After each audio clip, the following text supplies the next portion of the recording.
your leg, you're going to probably put your toe down. If you have a really good teardrop right above your knee, where there's a lot of muscle right there, but you don't have as much of a sweep, you'll see those guys go heel down.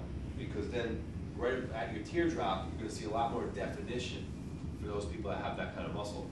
And then, but if you have a sweep, then you can go toe down and kind of stick your leg out with a turn to it.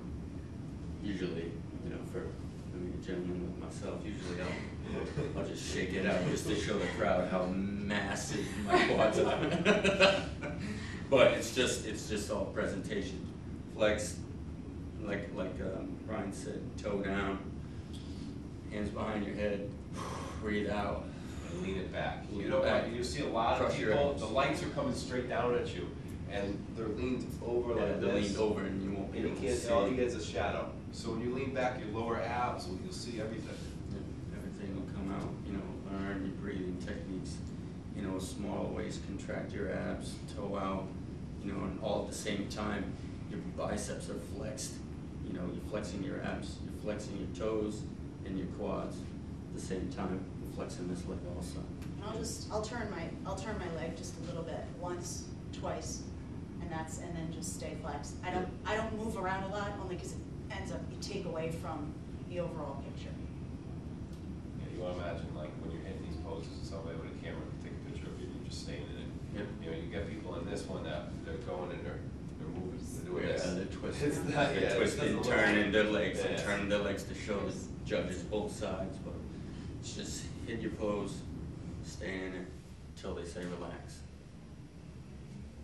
Next one is side chest. So you're going to do your favorite. And this one, some organizations will have you do both. So practice both sides. So you go to a complete circle. Yeah, always. But with this one, you're going to just basically say, do your favorite side chest. You can go either right side or left side. So completely up to you.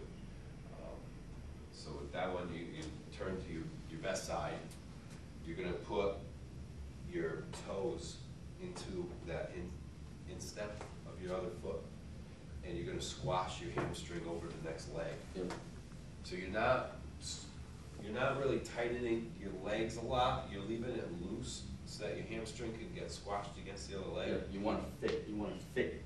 Say your knee underneath your teardrop, and it'll smash it against the leg and you'll bring out.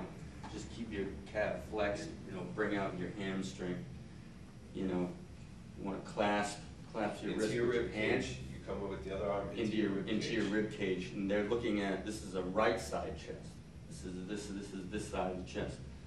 And you want to bring it out, and you're just smashing your bicep into this side of your chest, creating the striations and all that to pop and everything. If you're comfortable with turning out, you know, you don't want to crush it all in. You know, you want to turn to just have all of this side visible.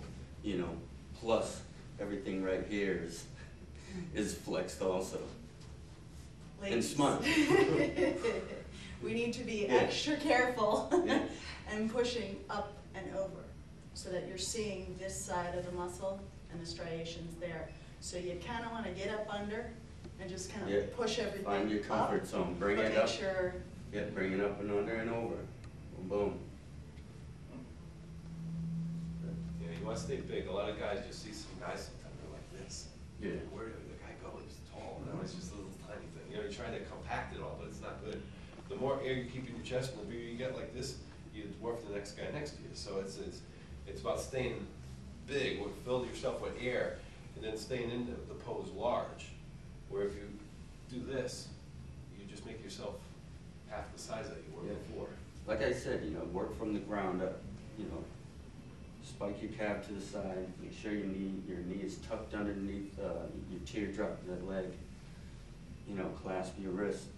Just come over, smile. Look at all the crowd. I mean, be comfortable. Be comfortable.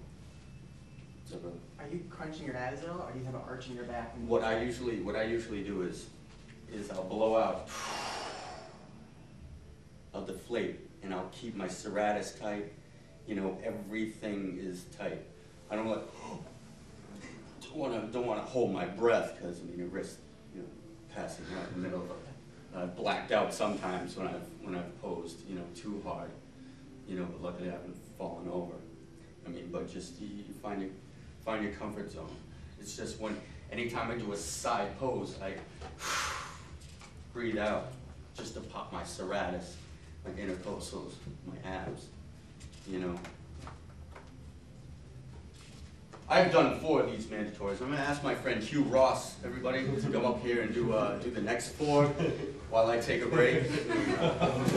Sweating. Yeah, no, definitely.